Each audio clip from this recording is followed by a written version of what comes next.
It is noon on the East Coast. It is 9 a.m. out on the West Coast as Broadcaster Hour goes coast to coast, really, for the first time. This is Roger Hoover with you from Greenville, South Carolina. We've got Kyle Crooks in Gainesville, Florida, and then in the middle of the screen, from Pasadena, California, we've got Joe Davis, television voice of the Dodgers. And Joe, first of all, just thank you for being our first West Coast guest to join us live on Broadcaster Hour. How's everything going, man? Yeah, happy to do that. Everything's going well, guys. Thanks for having me. Certainly glad you're here. And our first guest on this show was one of our good friends, Adam Amin. And you guys, teammates long ago, doing some high school volleyball in the state of Illinois. And you were teammates at ESPN. How thrilled are you guys to be teammates once again now under the Fox umbrella? Yeah, it's pretty cool. We met first in 2009 when we were both doing independent baseball. He was in Gary with the Rail Cats. I was in Schaumburg with the Flyers. And we hit it off right away and have been close since then, and winding paths since we were both at ESPN. But having him coming back to Fox, it's a pretty cool thing. Now we just need some games to actually call so we can do our jobs at Fox. How much did Adam reach out to you for advice? Because now he's the TV voice of the Bulls. You are the TV voice of the Dodgers. You're both working with the network, so you're going to have similar schedules. What kind of advice, if at all, did you have for Adam? Yeah, I think that it's kind of been an ongoing thing since we met, Kyle, in 2009, where we've leaned on each other for whatever bit of advice you could ever possibly need in this business. We've gone to each other. Wayne Randazzo is another guy who we both, I know, lean on for advice on anything you can think of.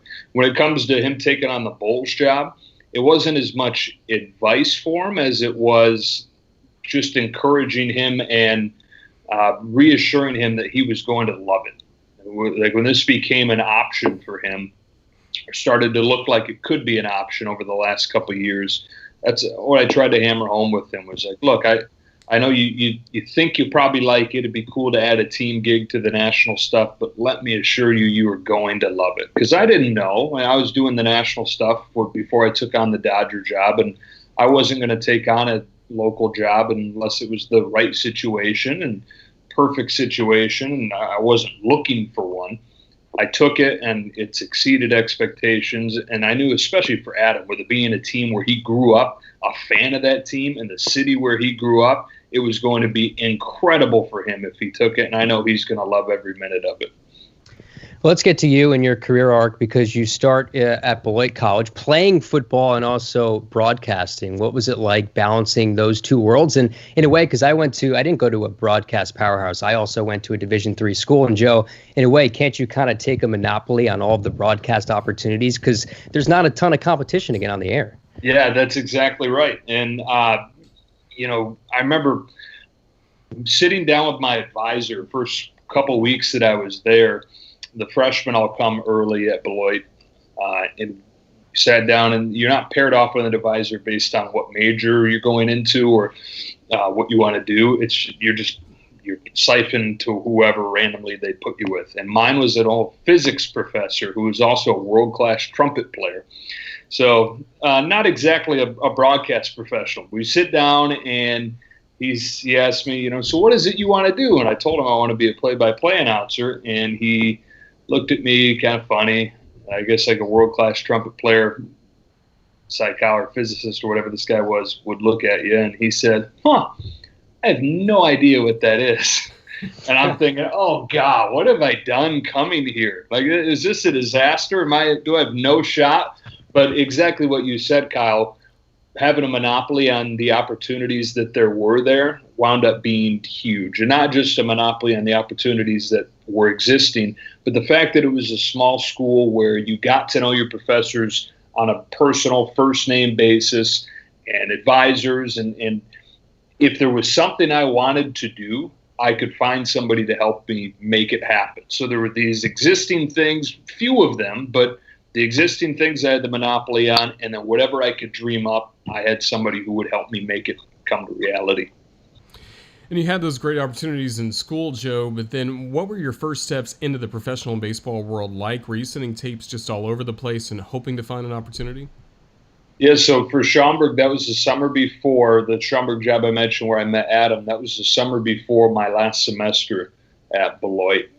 That was one where I remember seeing it on STAA, where we all see just about everything when it comes to those kinds of jobs, and applying for it. And Schaumburg was geographically between Beloit and where I lived in Michigan. So I figured, hey, I'll swing into the front office, swing into the stadium after I apply and introduce myself to the people. And so I did that and wound up getting that job, and was lined up to take another job coming out of college in independent baseball, affiliated with that same league. Actually, the owners of the Schaumburg Flyers were starting a new team, the Lake County Fielders, which soon after went under. So thank God I wound up not taking that job, but I had that job lined up too. Figured, why not apply to other jobs that I saw come open? AA Montgomery job opens up. That's also on STAA. I figured might as well apply for it, and I got it. So I wish I could say that I had like that, the story that so many guys have, where it's like you're just waiting for that first break, waiting for an opportunity. I just got stupid lucky where the first one I applied for, the owners were stupid enough to take a chance on a kid who hadn't even graduated college yet. So I really lucked out when it came to that side of, the grinding away that so many have to go through. And that's where I first met you, when you were the voice of the Biscuits. I was with the Tennessee Smokies and then later the Jacksonville Suns. And the Southern League can be quite a grind. You have 140 games in about 150 days, and you were able to do it for 3 seasons. Just what did you take the most from your Southern League time? It's just the chance to do it every day. And it doesn't matter if there's nobody listening, relatively nobody listening to these minor league games. For us, we love it, right? We love that we get to go to the park and be the voice of a team. It didn't matter one bit to me that it was minor league baseball and relatively there's nobody listening. It was amazing that I was getting to talk about baseball and get paid for it. And it was amazing that every single day, like you said, 140 times in 150 days, it was an opportunity to get on the air and practice and get better. And because nobody was listening, to make mistakes that weren't going to get you canned, and to try things around as far as excited levels and different verbs and different descriptors that you may not be able to get away with trying out. It was like a proving ground almost for myself before I got into a more high exposure place where I couldn't do those kinds of things. Joe, how much on a nightly basis were you listening back to full games? 140 games slate where, most of it you're solo. So you're going to make mistakes. And sometimes you don't hear those mistakes while you're doing them. How much on a nightly basis was it part of your regimen to listen back and critique yourself? Yeah, I really obsessed over it. And I guess I had the time to obsess over it because the Biscuits had me back in the office at like 9 a.m. Even though these games are 7 p.m. each night. That's kind of what minor league baseball is. You work around the clock to not make much money. I didn't have a ton to do once I got there. I had game notes that I had to do. I didn't sell. Some broadcasters in the minor leagues have to sell. I didn't have to do that. So I had some time where I could go back and listen to the entire thing. And I would listen to just about every pitch of every single game and really try to embrace the idea of using every one of those games to get better. And I think self-critiquing is probably the best way to do that. You can get critiques from other guys, and you should. That's a huge thing too. But being hard on yourself and finding ways yourself each night to take a thing or two and be able to apply it the next night. And that's the other great thing about baseball, minor league baseball, is that your next opportunity to improve is the next night, as opposed to you do a football game and you only get 12 to 15 of them and you got to wait a week between them to make these improvements. It's really cool that you get to apply whatever it is you want to fix so quickly. How much would you advise for minor league broadcasters, if they can, to try and do demo games at major league stadiums? Because I know that's something you did, Roger did with the Marlins. Yeah. One, getting that big league tape, Joe, but two, also the relationships that you could make in a big league press box, right? Yeah, for sure. You guys know networking is a huge part of the business. And then I'm kind of like an audio nerd, audio quality nerd. I think I was one of the first guys, Roger, in the Southern League to play around with a wireless microphone by home plate to pick up the crack of the bat and everything, because it really adds a lot.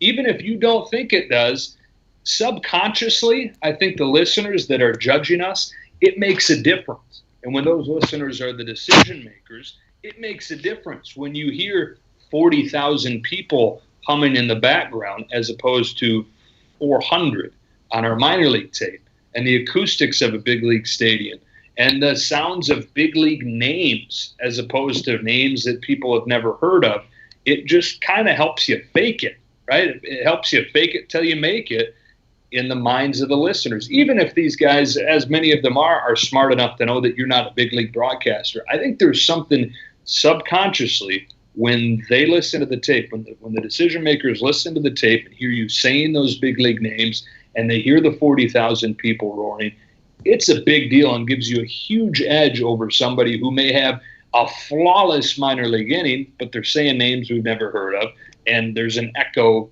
through the small minor league stadium in the background instead of a big roar of the crowd. While we're still talking about baseball on the radio, what's really most important to you when it comes to delivering an excellent baseball on the radio play-by-play? Setting up the pitch, and the pitch being the priority. I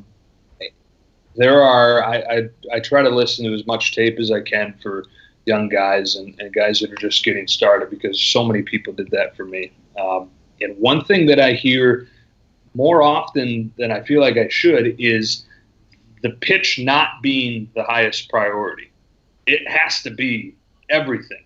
No story that we're going to tell or fact that we're going to give should take priority over the next pitch. And there are exceptions to that, right? When it's 10-0 in the 8th inning and the game's out of hand, it's okay to get a little lax with it. But otherwise, you need to be able to set up every single pitch to turn the listener's mind on to be ready for, here it is, and here's the result.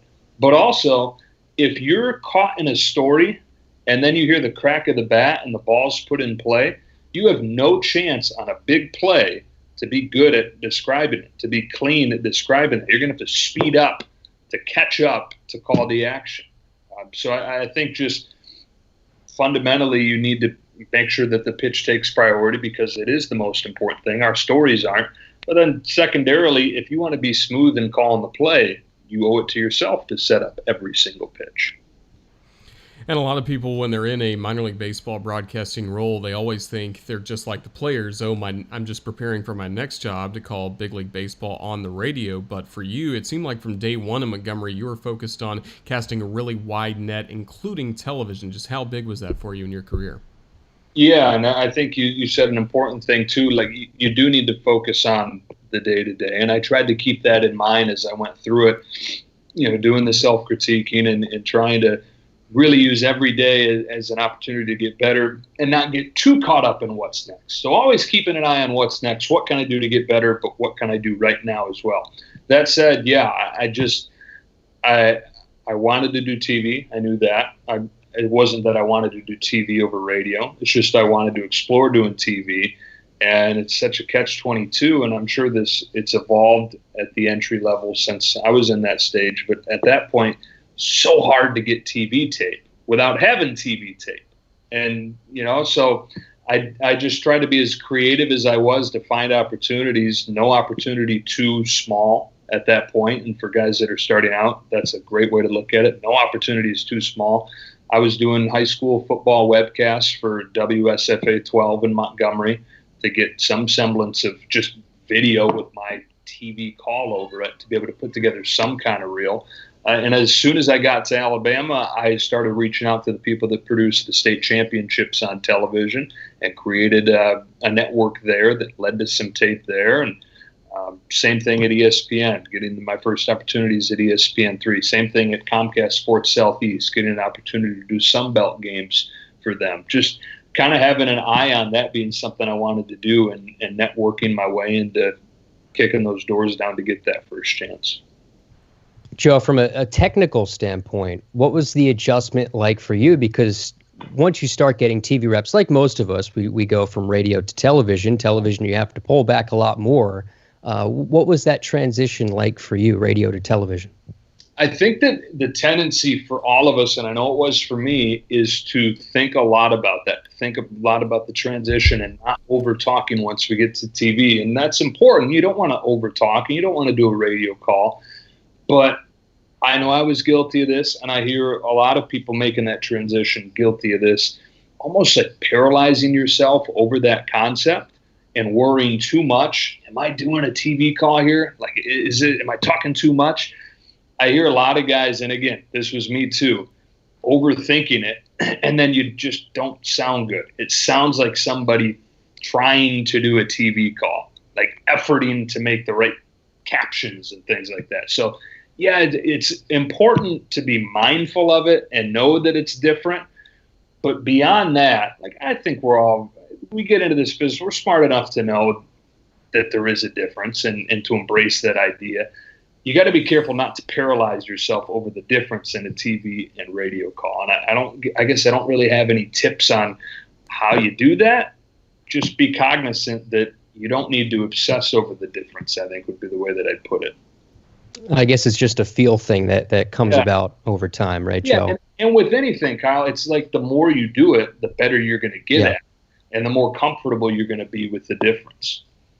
I wanted to get to the story because I think it's a funny one of how you eventually landed at ESPN, how you had a random email critique while you were at Montgomery, and you just open your email, you see this long email, and you're like, who the hell is this guy? But you look at the tag of the email, and it's somebody who works for ESPN. So once you get that email, first, what's your reaction? And then how do you harbor that relationship and eventually land at ESPN? Yeah, so this is like my first week in Montgomery where I got that email. And my reaction changed as I'm reading through the email and thinking, like you said, who the hell is this dude telling me how to do my job? I've only been on the job for a week. Who is this guy? Then you get to the bottom of the email and you see ESPN. And it's like, okay. So his name's Dan Quinn. He wasn't anybody that could hire me or cared to hire me or cared anything about talent acquisition from ESPN's perspective. But he was a big baseball fan and became a big Montgomery Biscuits fan. And I didn't look at it right away as how can this guy help me necessarily. We kind of became friends from him listening each night, and back to the idea of not knowing how many people are listening when you're doing minor league games. To know Dan Quinn was listening was pretty cool. And so you develop this relationship, and it didn't matter where he worked. I just knew that there were ears out there listening. After about a year, it came up in conversation. I think what had happened was he said he could help me book some cool guests for our pregame show. So I said, yeah, that wasn't necessarily a priority for me at that point. So in conversation, I said, I don't know, that would be great, but any chance you could introduce me to somebody at ESPNU or ESPN3, just make a connection there? And he said, something along the lines of surprised that I wanted that, but of course, why didn't you ask earlier? Okay. So he made an introduction to Mike Moore in Charlotte, who was at ESPNU at the time. And that led to the next thing, which led to the next thing, and drove to Charlotte on the way to do a series at Carolina. And instead of riding the team bus, sat down in front of Mike and met a couple other people there as well. Soon after that, got a chance to do some of the streaming games on ESPN3 when it was in its real early stages after its launch. And I think from that, combined with some other things, it led to ESPNU, which led to Fox, which helped lead to the Dodger gig. And we talked before about your opportunities at Beloit, getting to be versatile and calling really anything you could, and that just continued throughout your career. Did that really help in your early days being full-time at ESPN, knowing that any assignment they could throw at you, you could handle it? Yeah, I think the more you can do, the better. And especially when you're trying to move from minor league baseball into a full-time TV package, it's going to be hard to make that move into a real job, a real package where it becomes your gig and you can leave minor league baseball if all you can do is football, or all you can do is baseball, or even football, baseball, basketball. There may not be enough games for you to make enough money for that to be your job. But if you can also do volleyball, if you can do soccer, the more you can do, the better chance there is that you're going to have enough games and that you can do for them, thereby provide enough value to them where you can be one of their guys. So yeah, I think that, I talk about going and doing minor league baseball as the best thing you can do because of the number of reps. But I think that's the case even if you don't consider yourself a baseball guy, right? Like even if you don't see yourself in baseball long term, I think it's a great idea to go do that to get the number of reps. The other side of that is if you do consider yourself a baseball guy, still find ways to do the other things. Don't limit yourself to just that, because it is such a competitive industry. The more you can do can help separate you. And even in those years, and then when you transitioned to Fox, how much was baseball still in the back of your mind as something you wanted to pursue? Yeah, it's always been part of it. There have been stages where I've said, I want to be the voice of a baseball team. I want to be the voice of a major league team. But you probably got to go back to college and high school to find the last time where I was that singularly focused on being the major league baseball voice. It more became, I want to be a national voice. I want to do big games of football, basketball, baseball, all of them. So again, it kind of became like I was not looking for a gig with a team, a Dodger job, or what turned out to be the Dodger job. That just kind of came about, and it was one of those that I couldn't say no to. But yeah, it wasn't like I was seeking out a major league gig at that point. Joe, what was that interview process like with the Dodgers? You said earlier you weren't sure exactly yet if you took the job, it'd be the perfect fit. And turns out it was a great fit. But what was that interview process like when they first reached out to you or your agent that there is interest there? It was weird, man. It went from, remember I was in my closet in Michigan getting packed for a college football road trip. This should have been 2014, fall of 2014. And my agent called and said, we talked about something else, and said, by the way, what do you have for baseball tape right now? I don't know, not a whole lot. Let me throw something together. What's going on? He said, well, the Dodgers are starting to talk about life after Vin retires, and your name came up. I said, wow, I have no idea how they even know who I am, but that's cute, right? Like, let's get him there's no chances it's me. Let's get him a tape. That was in the fall of 14, winter of 15, February or something like that. I was in Los Angeles for some Fox baseball meetings and decided, why don't I go put my face in front of these Dodger people that are making this decision. We hadn't talked since I sent them the tape. I didn't expect to hear from them, and I didn't. Well, I go into the stadium and I sit down with a couple of the executives that are making the decision, just to introduce myself. Within like 30 seconds, Lon Rosen, who is the decision maker in the whole thing, said, well, you're one of 4 people we're considering for the job. And I was like, oh, shit. Okay, so this is real. And again, at that point, I didn't know for sure that I wanted it, because I wasn't going to take it if it meant leaving my national stuff. And so I said, yeah, of course I'm interested. And then I went back and started to discuss things again with my wife and with my agent. And we said, yeah, well, no reason not to pursue it. Like, let's explore this.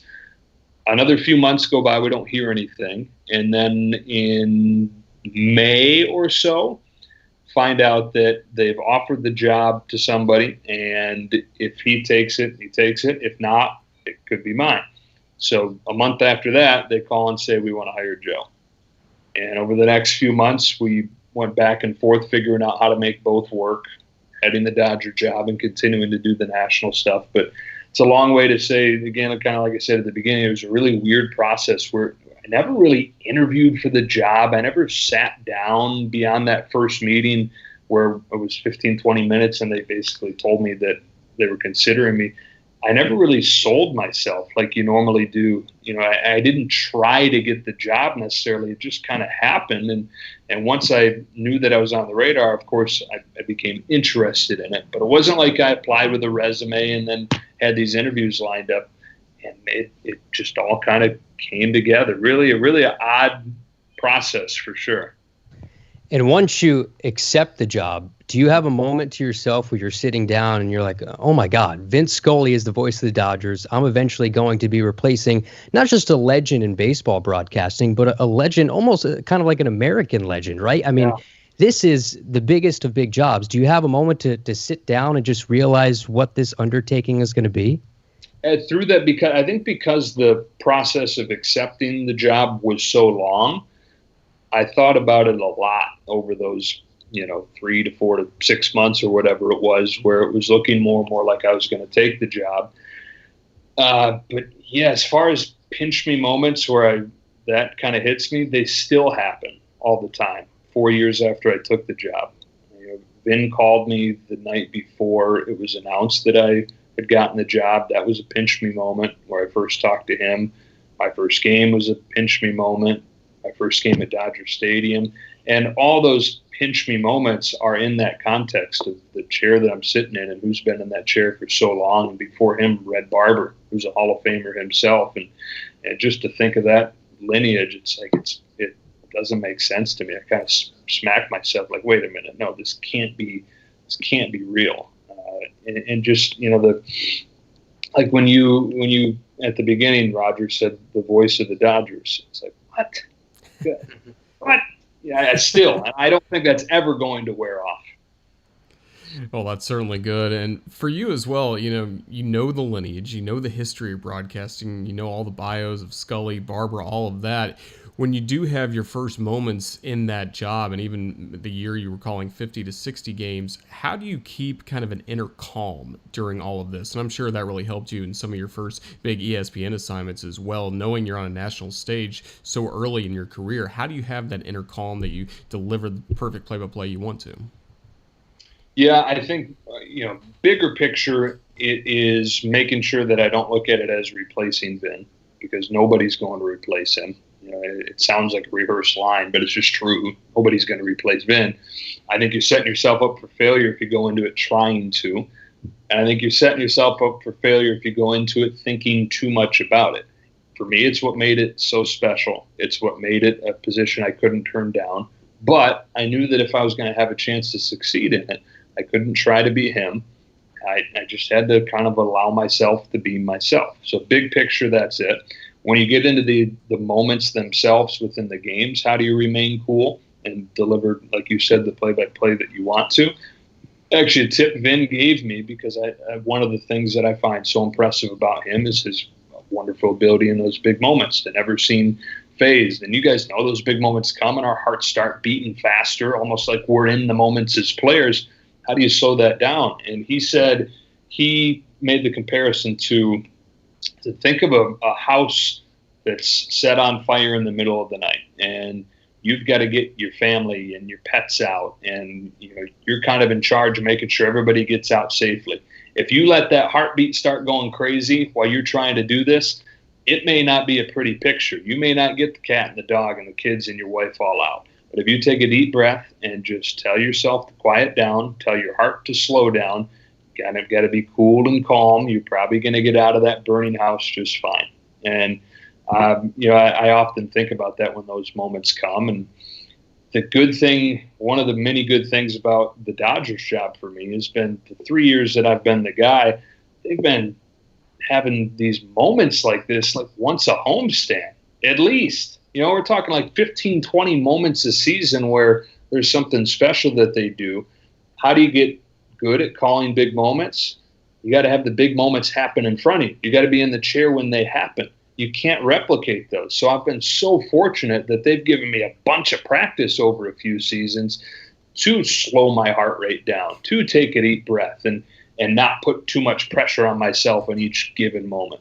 So yeah, that's a long answer to that question, but I've had a lot of practice with it just because the team's been so damn good. And then I'm sure something else that's really helped you is you've been able to work with a partner in Orel Hershiser, and it seems like you guys have just had great chemistry from the start that's translated in your personal friendship with him. Just how big has he been in your success in LA? Yeah, the two biggest things I think for this going okay have been, number one, the team has been good. The team had averaged 100 losses a season since I've been here. I might be run out of town by now, but they've won 100 games a year, and I'm delivering good news, so people like that. And the other big thing is Orel and my relationship with him and what he's meant for me and my family. And I can't imagine the job without him. I know it would not be going like this without him. And you mentioned like the personal side of it. That's the biggest thing. I don't think that you can be really good together on the air if you aren't at least okay together off the air. And we're beyond that. We really are best buddies, and I owe a ton to him. I owe a big, big part of how this is going to him. Joe, what's the biggest thing that you're trying to get out of your analyst? Say, because you and Orel Hershiser, you guys have a great relationship, but say you're working with somebody new at Fox. when you're working with somebody for the first time, what's the key to prying something out of them that is important for the broadcast? Yeah, it's difficult and it's important. And with the national stuff, you often work with new people and different people all the time. I think that it's different for every guy. I think like coaches would tell you that about the players. You don't coach your entire team the same way. Each guy that you coach has a different way that they accept feedback and that you're going to get to them. Not that you're coaching the analysts, but in trying to make them their best, everybody's going to require, I think, different things. And how do you know what those things are when you're meeting these people and going to work with them? Well, I think it's important to develop this off the air before you go on the air. You find out about this person. You have a conversation with this person, whether it's, I think the more conversation you can have, the better, but sit down and have dinner with them or have breakfast with them and just develop a personal comfort that allows you to be comfortable chatting, because ultimately go on the air, that's what it is. That's the basis of it. That's the foundation that you've got to have. And then you start peeling back the more specific broadcast layers. What do you like in a play-by-play guy? What do you specifically for this game? Where do you want to go? Where do you see this going? What do you want to be teed up on? What can I get you to early in the game to make you comfortable? Especially guys that are just starting out in the business. I really always want to know that. Where do you want to go early, so I can get them into a groove and kind of off and run and get the ball rolling on things so they get comfortable going into the game. But the big thing is, I think, realizing that everybody's going to be a little bit different and finding a way to make it comfortable based on what their preferences are. In a way, do you need to have a similar relationship with producers and directors because you have that constant communication and you almost need to be on the same wavelength to make a broadcast work? Do you make sure that you covet those relationships with producers and directors? I don't know how much they change throughout the year for you, especially with Fox, but I'm sure that's important too. Yeah, and I think that's the same thing where, especially when I was just starting at ESPN, it was like a different producer and director and partner just about every game, especially getting into basketball season. It's all over the place. More consistency now, which is huge. And I think that the importance of, so like Mike Levy, my producer for the Dodgers, he came in the same year I did. So we've had 4 years together now, and we can complete each other's thoughts. Same thing with Orel and me, but Mike Levy is just as big a part of that, where you don't even really, almost becomes like a part of your mind that you don't have to turn on. You don't have to think about what's the producer going to do or say. And that's not realistic that happens. But when it does, it's magic. And what that shows you is that when you don't have that, it does require work. It does require more energy to make sure that those relationships are good. And it's the same thing. I think you nailed it, Kyle. It's the same thing as with the partner.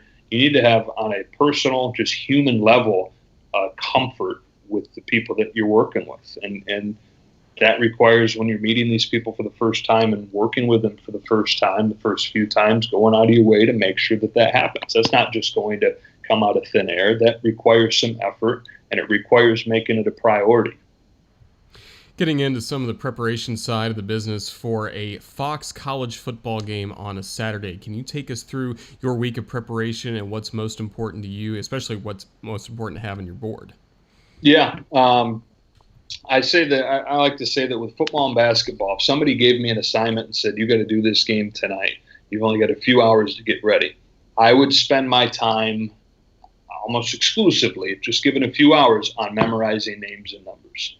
Because if you're not A+ on delivering, number 26's name is, I'm looking at a board I have laying here, Sidney Jones.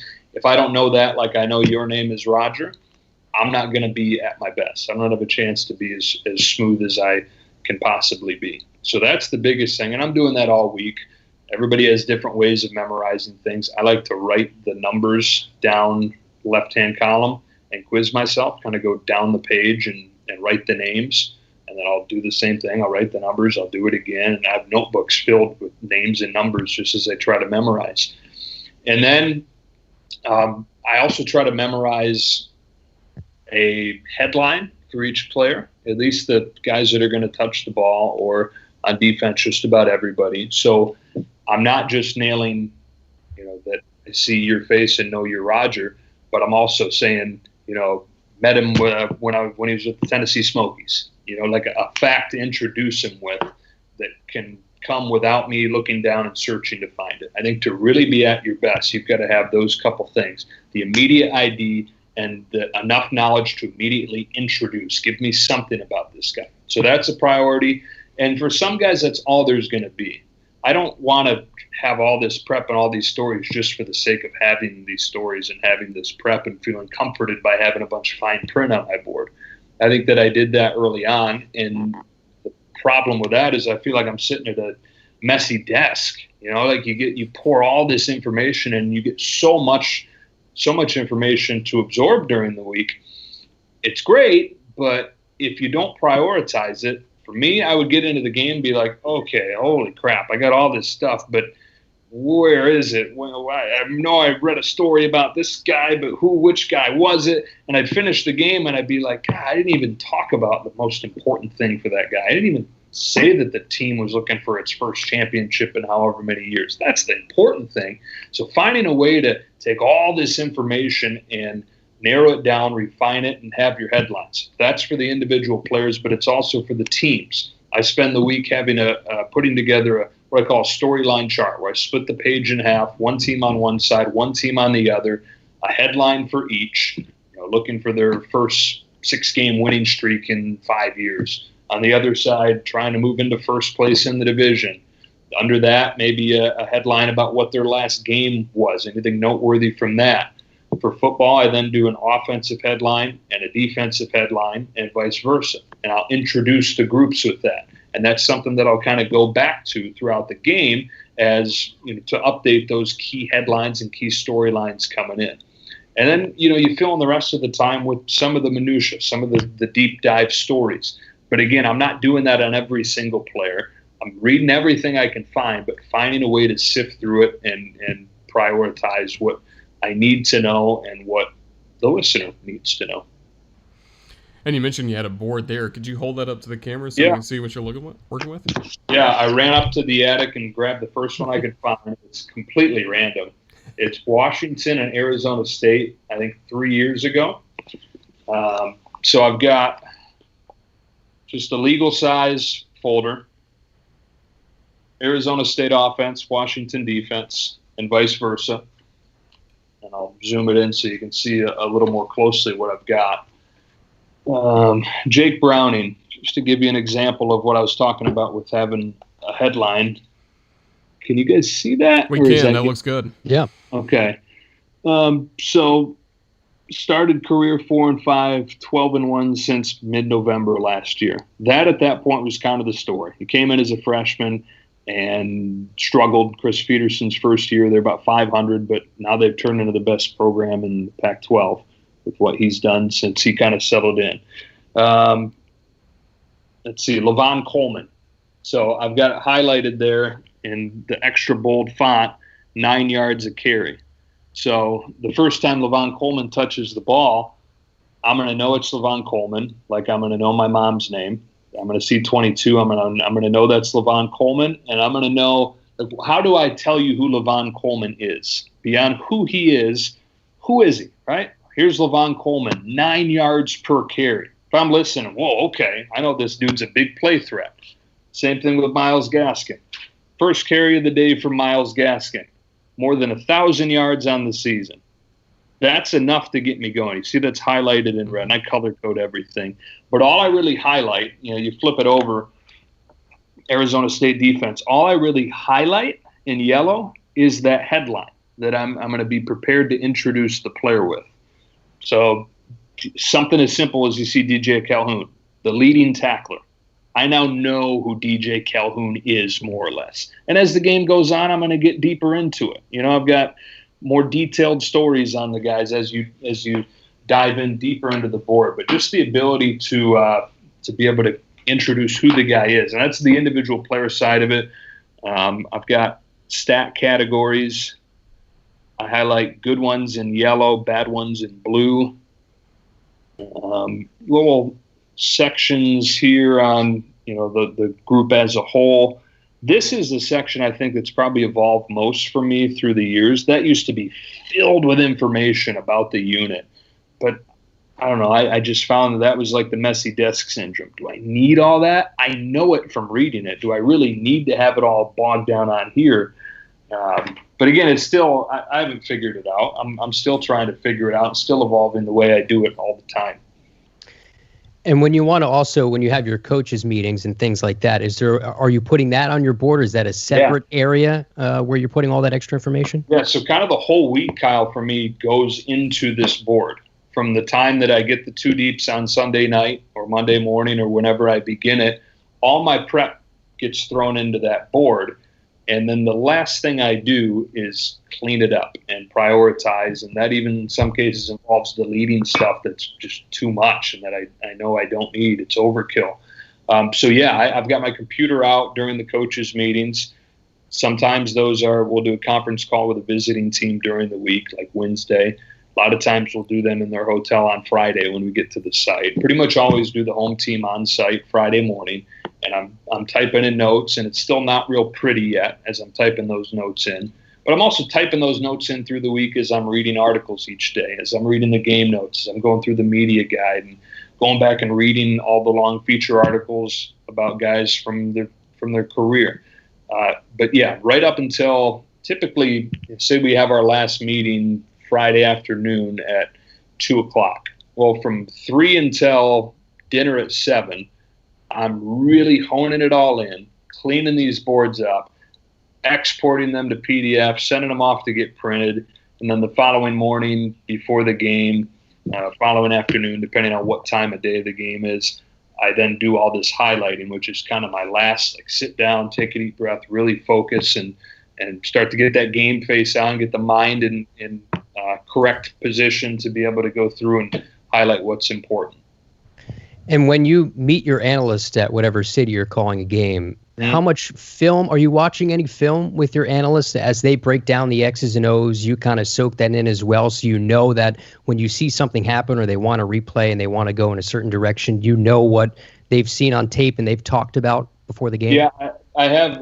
I've done a little bit of that. It's not part of my process necessarily because it's not been a part of any of my analyst process, I don't think, where they want me there to like explain it. But I think it happens throughout the week. We discuss those things through email. So currently my partner is Brock Heward. He'll send me a clip or two that he finds as important and noteworthy, and I know that he's going to be focused. And he'll send that on Tuesday as he's breaking down film. So it's kind of an ongoing conversation throughout the week. And along those lines as well, getting ready for a broadcast with this football, you're always getting ready, a week-long preparation for a big game, a 3-hour, 4-hour broadcast. But in terms of your Dodgers work for baseball, it's every day. Sometimes there are quick turnarounds, but you're still putting on a 3 to 4, sometimes even longer show in front of a huge audience. Just what's the production kind of meeting schedule like for the Dodgers day-to-day? How much are you guys doing that during the season? I should find out who said this because I use this all the time. But somebody said you prepare a week to call a football or basketball game. You prepare your whole life to call a baseball game. And it's kind of true, right? Like everything you've ever read and all the stories you've ever heard, there's a chance that stuff comes up on a given night in baseball because it's every single day. I think that one of the great things about our producer, Mike Levy, is he understands that getting too regimented in terms of meetings and schedules, it's going to kill you. It's going to drive you into the ground. It's not going to kill you, right? I mean, we're still talking about baseball. It's not hard, but to be at your best and really have a smile on your face in some of those dog days, it's important. I think Mike realizes to not have too much of a regimented schedule. He'll swing into the booth 3:30, 4 o'clock, and say, "Hey, what do you think about this for the Open tonight? We'll talk about this," right? And Orel and I probably say, "Yeah, that sounds great," or maybe we have an idea. Why don't we do this instead? Good. And then because you do it so often, the stuff once you get into the game, and this goes back to the benefit of having a relationship with a producer that builds over the years, you kind of just know where one another's going in that prep. And then individually, the prep for baseball for the Dodgers, a lot of it is living the season. And the previous day, having been there and called that's a big part of it. I also spend time each morning reading all the articles from the night before and just making sure that, I'm kind of thinking along with the narratives that are out there, the storylines that are out there, making sure I'm not missing anything in my own mind and my own observations of the game. I think it's important to be around the cage most days, not every day. Get down there and talk with the players. And I'm not necessarily going down there like looking for a quote or looking to get something. You kind of let it happen. Again, playing the long game. If you're down there 162 days in a row with a notepad and a pen, you're going to be a nuisance. And I never want to be a nuisance to the guys I'm covering. So I let those relationships develop and let the information come through on a semi-regular basis through that route. I do starting pitchers for each night's game, really do a lot of work on that. I typically do that when I get home for the next day. So 7 o'clock game at Dodger Stadium, get back home at 11 o'clock that night, spend an hour on the next day's starting pitchers and have those ready to go. So the following day when I wake up, I'm more focused in on the bigger picture. Yeah, and that's where I was going to go next. For you, when we started in the minor leagues, everybody had the Bob Carpenter Scorebook. Everyone was really focused on making that book as shined as much as it could be. I know I got in that trap a lot early on, but for you, I know now you basically just keep score with what's printed out for the media, and then a lot of your news and notes is all in your OneNote. Can you kind of take us through what's important you have in OneNote? Yeah, I have everything in OneNote. It's like my baseball brain in digital form. I'm assured that you can't back the thing up apparently, but I'm assured it's fine up in the cloud. My God, it better be, because if that thing goes, I might just quit. So you're right. I started scoring. I had a scorebook my first as recently as my first year doing Dodger games, but starting in 17. Or actually late in 16, I gave it a try. I went to just the score sheet that's produced as standard across every major league press box. And I kind of looked at it as the first few games almost like jumping in the pool without floaties for the first time. Like, oh, God, I don't know if I'm going to be able to swim. I might need these floaties to swim. But you get in and you're like, wait a minute, I'm good and this is comfortable. I don't need these. So what I found is I spend so much time reading this stuff. I spend so much time preparing. I don't need every little detail bogged down on my scorecard. And this freed me up. It freed me up just mentally, having a clean sheet in front of me and allowing my brain to work as opposed to being a prisoner to what's on my score sheet and on my scorebook. And it freed me up just from a time budgeting standpoint. There's a lot of busy work that goes into filling those score sheets out.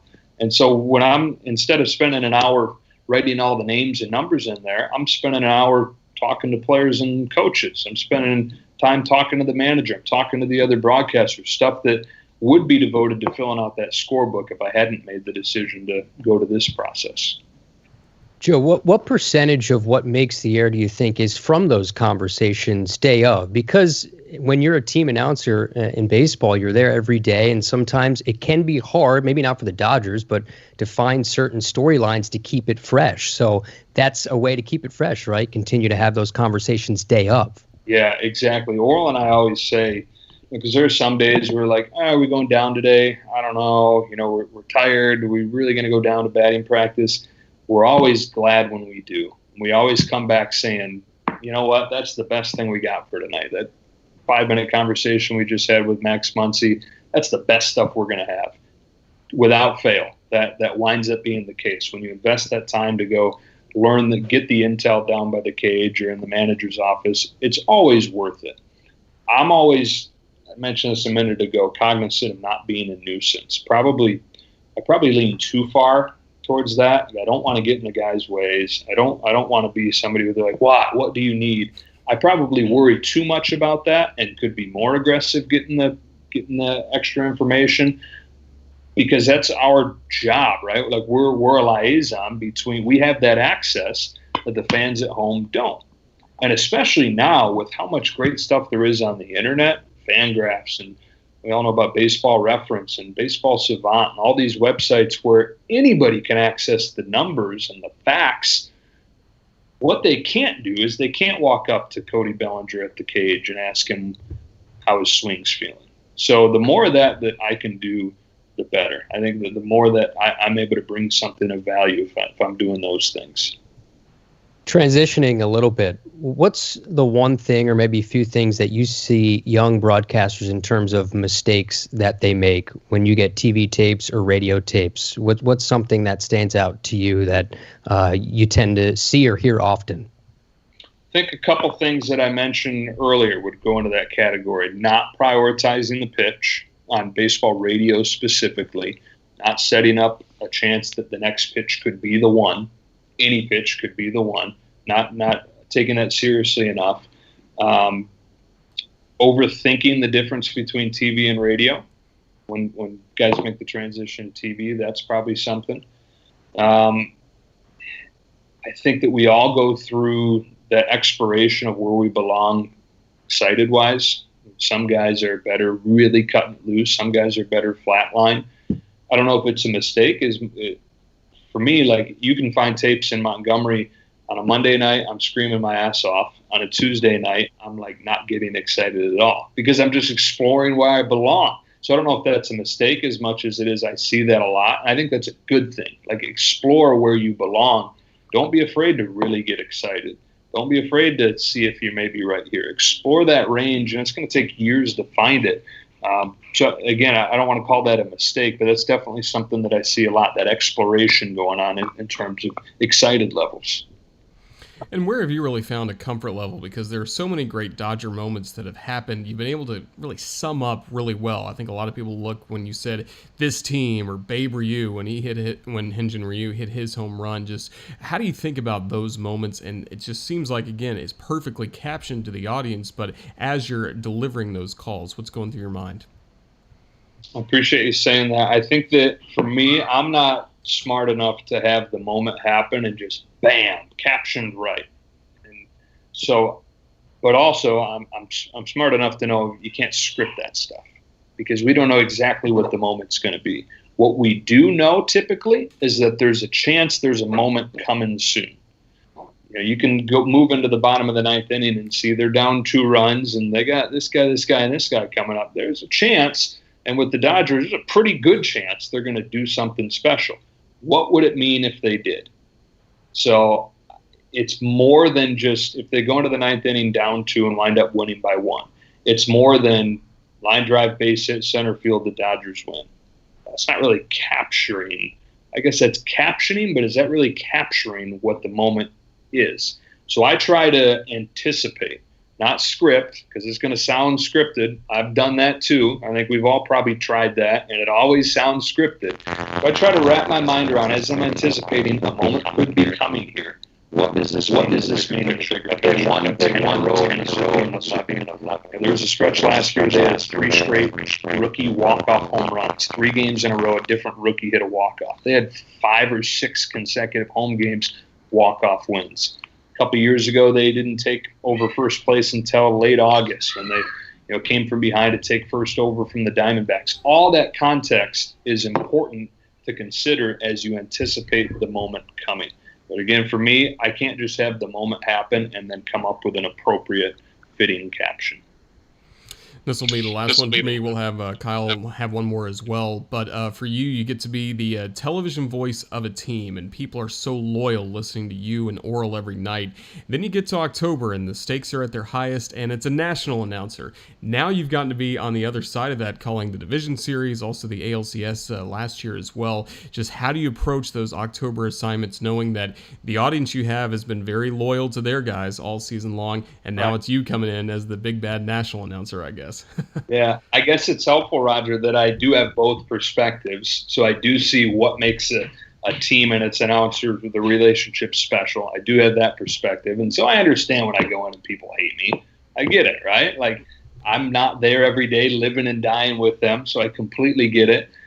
Not because of that, but with that partially in mind, I really obsess over getting things right and spending a lot of time knowing the story of the season for the team and for the individual players. And so when I go in to do a national postseason series like that, you can't get, like, when you get to that point, first of all, I don't think the fun deep dive stories are appropriate. If I'm telling you about a guy's tough upbringing, it feels a little odd when like the whole season is at stake at that point. It's more about the next pitch more than ever before. You get into the postseason, it's about the next pitch. It's about the here and the now, this game in particular. So I spend a lot of time, almost all the time, figuring out what is the story of this guy's season. And maybe a little more than that, what is the story of their career? You've got to nail that stuff. When you come in as a national guy, you're delivering it to an audience who follows, and the same thing applies, I think, in college football or NFL. These fans follow these teams like it's their job, a lot of them. They spend a lot of time reading message boards and reading all the articles.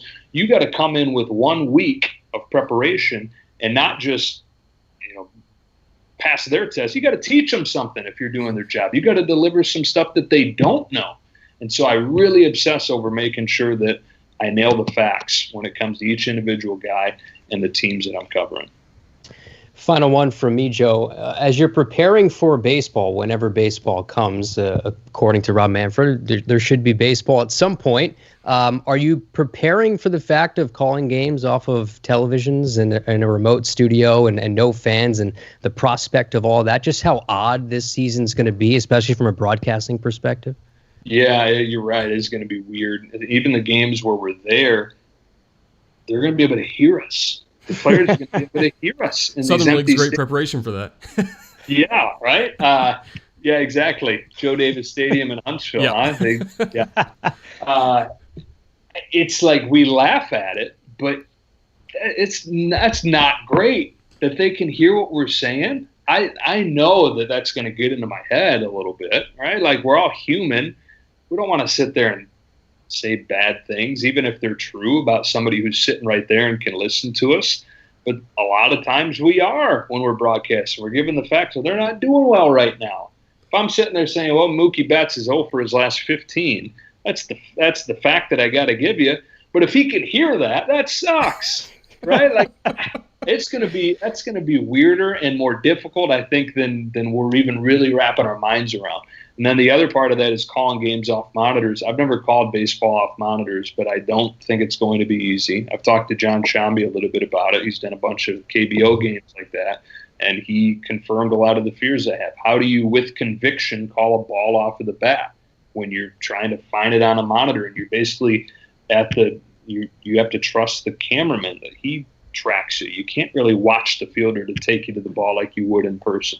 So there's going to be all kinds of unique challenges to this season. But anytime I start to get worked up about that, I just try to quickly remind myself it's better than nothing. I think that this year is going to be unlike any other for the players, for the fans, for the coaches and managers, for us too.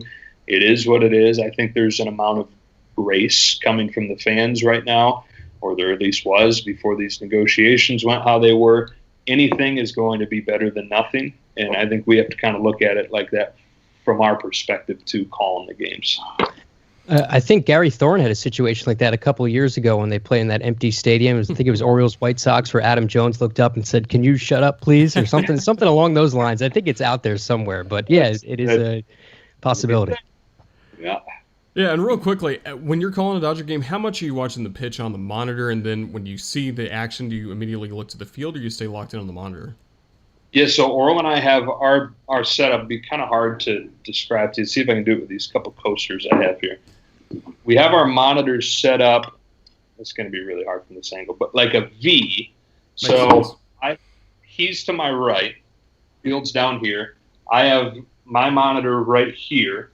He has his monitor right here. So we kind of look at each other and at the monitors at the same time.